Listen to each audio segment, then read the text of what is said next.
Bonjour à tous, c'est Arto et je reviens encore pour un retour sur un film, mais pas un film qui est sorti cette année, mais un film qui est bien sorti cette année au cinéma, puisqu'il s'agit en fait d'une version restaurée d'un film qui était diffusé dans le cadre du festival Play It Again, qui a pu du coup exister à Limoges, et j'en suis bien content, franchement.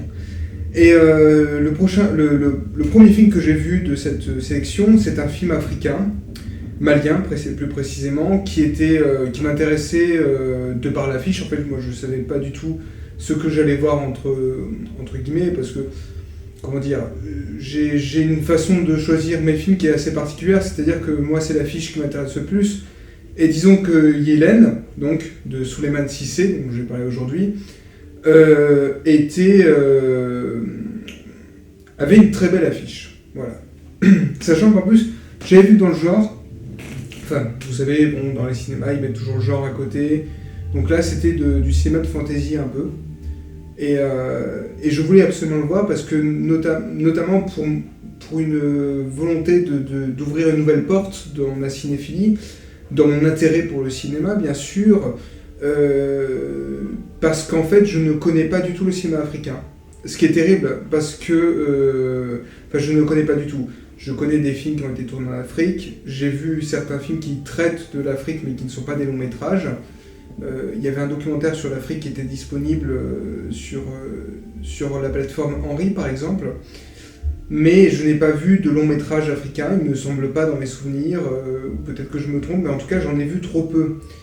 Et j'ai envie de pallier à ça, parce que récemment, il y a ceci qui est sorti, donc le nouveau revu et corrigé, enfin le nouveau, c'est pas le nouveau, mais il y a un revu et corrigé qui était sorti sur le cinéma d'Afrique, donc l'histoire de cinéma d'Afrique, c'est le numéro de printemps 2021, donc il est encore un peu récent.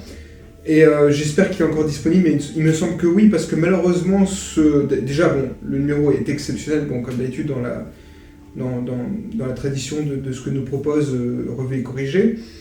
Et notamment, il y a autre chose qui est assez embêtant, c'est que j'ai appris par le rédacteur en chef du journal que ce numéro-là s'est pas bien vendu.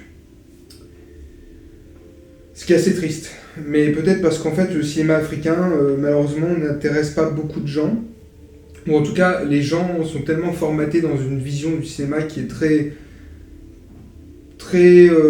centrée sur l'Occident, ou partie de l'Orient, mais pas énorme, que du coup, il y a ce problème-là de cinéma d'Afrique qui fait un peu peur. On se dit, mais en Afrique, ils font du cinéma. Par mépris, hein. Moi c'est pas du tout ce que je pense, tous les pays font du cinéma évidemment, tous. L'année dernière j'ai eu la chance de découvrir à l'occasion d'un festival qui diffusait des films sur YouTube, par exemple le cinéma Kanak, pas Kanak, pardon, Kazakh, du Kazakhstan.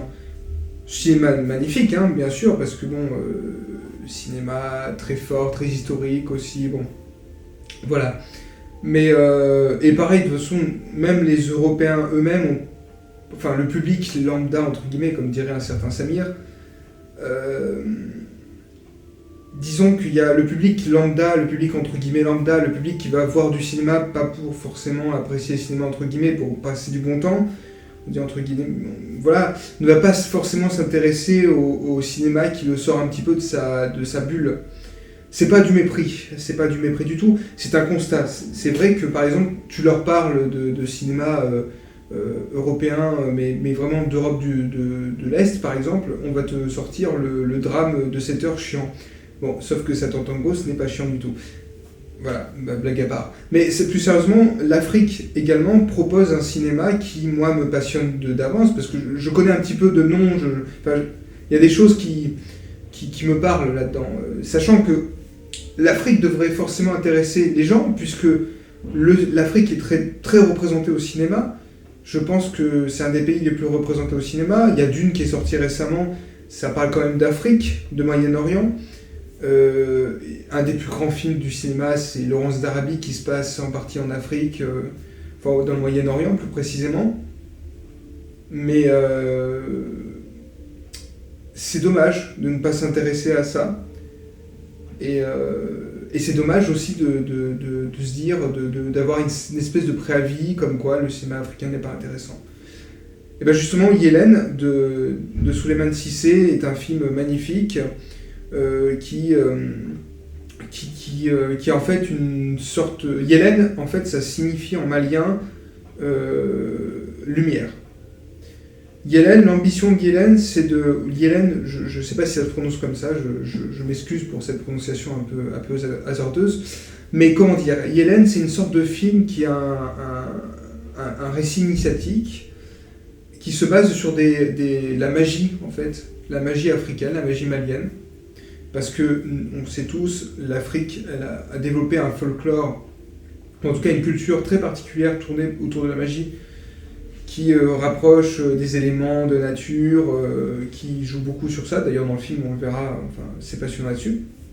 Donc, l'histoire de Yélène, en fait, c'est que c'est Nian Koro, j'espère que je prononce bien aussi, qui est un jeune homme qui est menacé par son père, qu'il n'a jamais vu depuis qu'il est né, qui est un sorcier, qui s'appelle Soma.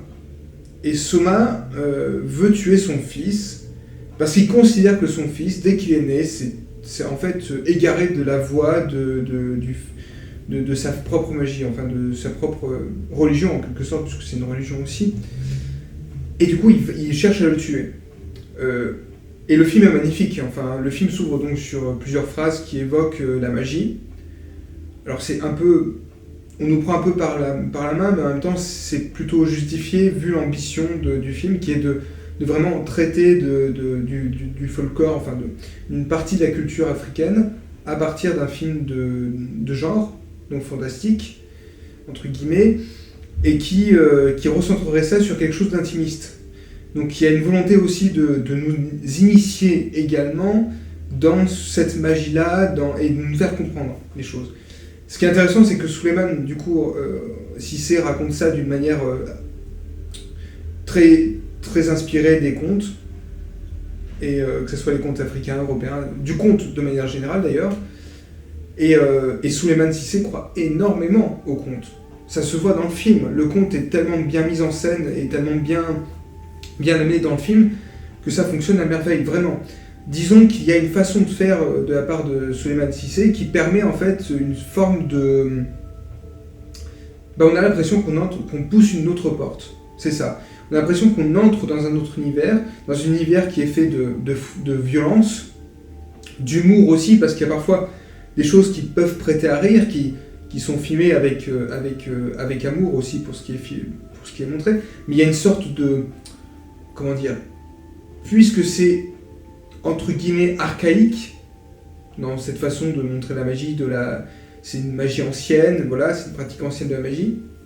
Parce qu'il y a par exemple, il y a un moment en fait où donc Soma au début invoque le dieu du soleil, je crois que c'est le soleil, hein. Il l'invoque, et il l'appelle, il fait des prières. Les prières sont très belles dans le film d'ailleurs. Et en fait, il obtient un bâton magique qui permet de découvrir... alors c'est pas un bâton, c'est un pilon magique, je crois, qui donc lui permettra de trouver son fils, Nian Kono. Et disons qu'il y a une forme de ridicule, entre guillemets, qui se dégage, parce que, en fait, le pouvoir, c'est que, pour montrer le pouvoir de ce bâton, Souleymane représente ce pilon porté par deux personnes, qui doivent suivre Alors parfois il tombe, il y a une forme un peu d'humour, mais je ne pense pas involontaire, évidemment. Mais en même temps, il arrive à mélanger ça avec un très grand drame humain, puisque cette histoire donc d'un père qui n'est pas satisfait de son fils, qui se projette trop dans son fils, chose qu'on voit partout, hein, mais qui est très bien exécutée dans le film, puisqu'en fait c'est tellement bien intégré dans la culture africaine que déjà il y a un élément de propos, puisqu'en fait il y a cette idée-là que les enfants, les fils surtout, portent le fardeau de leur père et doivent obéir à une sorte de vision préconçue par le père qui l'empêche de voler de ses propres ailes. Et ça, c'est beau. Vraiment, c'est très beau dans le film. C'est très bien exécuté, c'est très bien montré, parce que il y a cette quête initiatique du personnage de Yann Kono qu'on aime beaucoup. Ce personnage, il est calme, il est beau. C'est un beau personnage, très beau personnage d'ailleurs. Parce qu'il a une espèce de douceur, en fait. Une espèce de tranquillité qu'on ne retrouve pas chez les autres personnages du film. C'est-à-dire qu'en tout cas, les sorciers qui le pourchassent sont plutôt des archétypes de personnages violents, qui sont pétris de violence, qui sont pétris de mauvaises intentions, qui sont omnibulés par leur quête de vengeance et de violence. Et là, on a la position avec Nyan Kono, qui en fait est un personnage qui est calme, voilà, qui est en phase avec lui-même aussi. Et j'adore le début où il scrute l'arrivée de son père dans de l'eau. Magnifique effet spécial. On voit donc, il écrit à sa mère, parce que le début, il est avec sa mère. D'ailleurs, les scènes avec sa mère sont sublimes. C'est magnifique. Disons que sa mère, c'est une personne qui est âgée, donc, parce que c'est un fils, il doit avoir plus d'une vingtaine d'années dans le film, à peu près. Et ses parents sont plutôt âgés. Et on voit tout.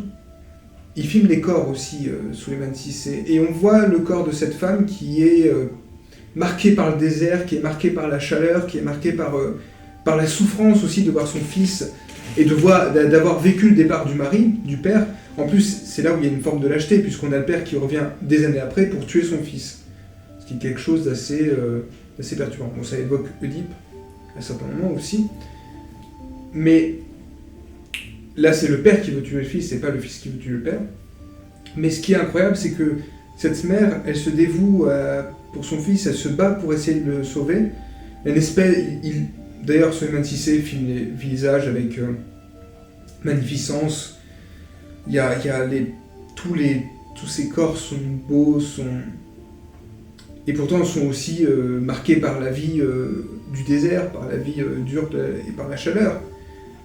Pour autant, vraiment, il y a une magnifique scène où en fait, la mer, elle est dans un fleuve, ou en tout cas dans un lieu où il y a de l'eau, dans un lieu où il y a de l'eau, et elle se couvre d'eau, et elle implore, alors je crois que c'est du lait ou de l'eau, je ne sais plus, je crois que c'était du lait dans le film. Elle s'asperge d'eau ou de lait, et elle implore un dieu pour protéger son fils. Et c'est une longue scène où on comprend qu'elle se bat pour essayer de sauver son fils. Et ça, c'est magnifique, ça vaut tout l'or du monde, ce genre de séquence, parce que c'est une séquence profondément sincère, profondément vraie aussi, parce que je pense que les acteurs ne sont pas du tout des acteurs professionnels, et ils jouent très bien, vraiment. Ils jouent. Ils sont eux, voilà. On a l'impression qu'il n'y a pas de séparation entre le jeu de l'acteur et le film. Tous les éléments du film sont rattachés à l'objet filmique. C'est ça qui est magnifique. Et donc on a une quête initiatique qui se déroule devant nous. On a donc ce personnage qui va traverser le désert, qui va rencontrer d'autres personnages, notamment une séquence incroyable où il se retrouve dans un... Alors il croise à un moment aussi une créature qui est super bien faite, et qui est très bien filmée, enfin une espèce de créature qui est un homme singe en fait, qui lui dit qu'il y a des grandes choses à accomplir, enfin, qui lui annonce, c'est un personnage un peu prophétique, entre guillemets. Et donc il arrive dans un village ensuite, et on a peur de lui parce qu'on est méfiant, enfin un étranger, voilà. Enfin, il est capturé, il est amené dans un village, et en même temps, à côté, dans ce village, il y a une guerre à l'horizon entre ce village et un autre qui se déclare. Et j'adore cette scène de guerre, parce qu'en fait c'est une scène de guerre qui est faite à partir d'un rituel de combat, d'affrontement, d'un rituel qui précède l'attaque, et qui est en fait une sorte de rituel...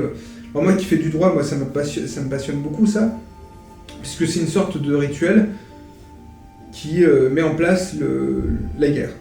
Donc en fait, ils sont tous les deux face à l'un à l'autre, les deux combattants, les deux chefs de l'armée sûrement, et ils doivent essayer de se contrôler. Je ne sais plus précisément, parce que j'ai vu le film il y a quelques jours, je ne sais plus ce que c'est rituel précisément, mais il y a deux couteaux, et il y a une sorte de tension, une mise en tension, parce que ils doivent se faire face, et c'est comme ça qu'on va déclarer la guerre.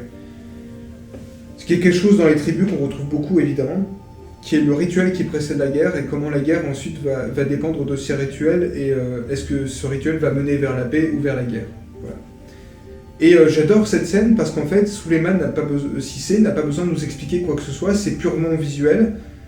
Ça arrive comme un cheveu sur la soupe et pourtant on comprend très bien les enjeux.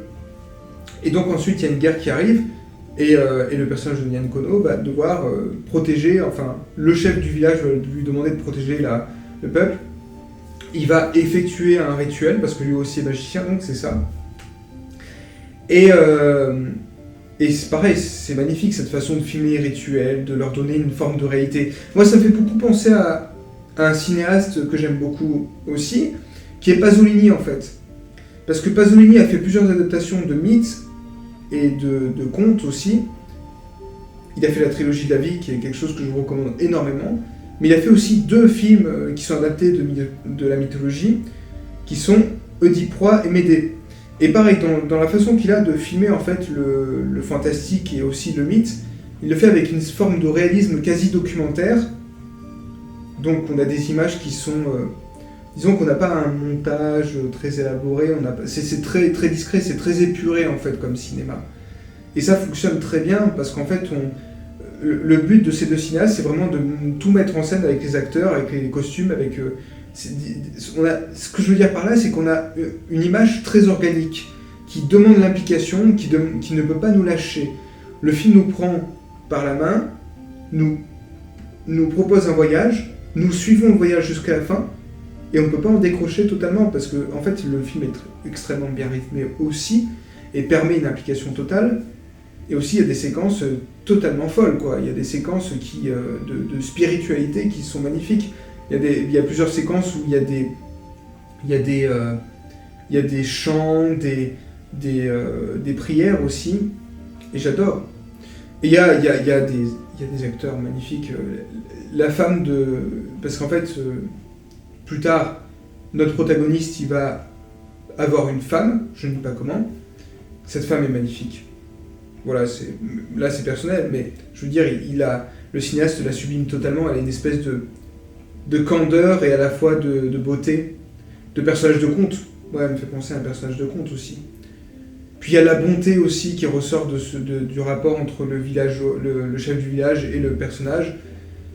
C'est magnifique. Vraiment, c'est très beau. Et il y a cette fin qui est un affrontement entre le père et le fils, logique, qui est tout bonnement génial, avec un travail sur la lumière, sur les effets spéciaux, qui fait que même la séquence est extrêmement bien rythmée et très forte aussi émotionnellement, parce que il y a une façon de filmer la force des 2 personnages, parce que les 2 personnages obtiendront à un moment donc des objets magiques, et il y a un combat qui se met en place, un duel. Et ce duel est filmé d'une certaine façon à ce qu'on ressente vraiment la puissance des personnages et la démesure du combat aussi. Il y a cette démesure qui est présente dans le film, qui est très forte. Également, il y a quelque chose que j'aime énormément dans le film, la musique est très belle aussi, mais il y a cette fin totalement abstraite. En fait, pas si abstraite que ça, on comprend très vite ce qui se passe. Mais, comment dire, cette fin est magnifique parce qu'elle est totalement onirique. On dirait un rêve, parce qu'on a un enfant donc, qui va dans le sable, qui récupère 2 œufs, enfin un œuf. Moi j'ai une supposition, je pense que ce sont les œufs qui sont... En fait ce sont les 2 personnages, donc Soma et son fils, qui sont morts, qui sont transformés en pierre ou œuf. On ne sait pas trop si c'est une pierre ou un œuf. Et on voit ce petit enfant qui est sûrement qui est le fils forcément de Nyan Kono, et il traverse le désert. Et il retrouve sa mère. Et fin. Là, c'est très beau. Vraiment, c'est l'affiche d'ailleurs. Et vraiment, moi, j'ai été fortement touché par cette fin. Là, je me suis dit, ouais, c'est bon, le film m'a totalement cueilli et m'a donné envie de découvrir plus de choses de la part du cinéma africain, et surtout de ce cinéaste-là, qui n'a pas fait énormément de films, hein. Souleymane Cissé, malheureusement, n'a pas une grosse filmographie, parce que je crois qu'il avait beaucoup de problèmes, si j'ai bien compris, avec le régime malien. D'ailleurs, ce film est une coproduction française, birmane aussi, je crois, et donc malienne. Donc Yélène de Souleymane Cissé, il faut absolument aller le découvrir s'il sort au cinéma chez vous, si vous avez la possibilité de profiter du Play It Again Festival. Et surtout, j'espère qu'il sortira en DVD ou Blu-ray. Et j'espère que vous pourrez peut-être le trouver dans une bibliothèque, parce qu'il est introuvable actuellement en support physique. Enfin, je crois que si, mais c'est super cher sur la Fnac, par exemple. Mais bon, vous avez le nom du film, vous irez le découvrir. Voilà, je vous fais confiance. C'était Artopolis, à plus tard.